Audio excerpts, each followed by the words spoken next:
Hello friend, good morning. কেমন আছো তোমরা সবাই? আশা করি তোমরা খুব ভালো আছো। মধু অফিসিয়ালে তোমাদেরকে অনেক অনেক স্বাগত।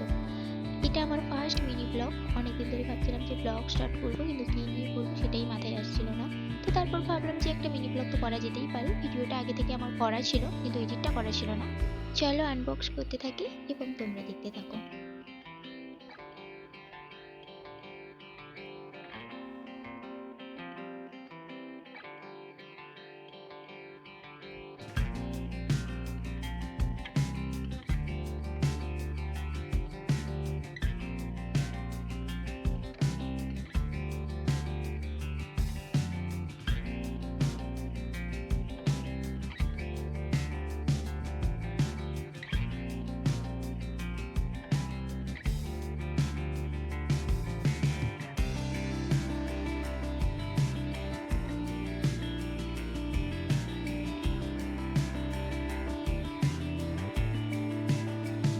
ওয়াচটা কেমন লাগলো অবশ্যই কমেন্ট করে জানিও, আর ভিডিওটা ভালো লাগলে একটা ফলো করে দিও।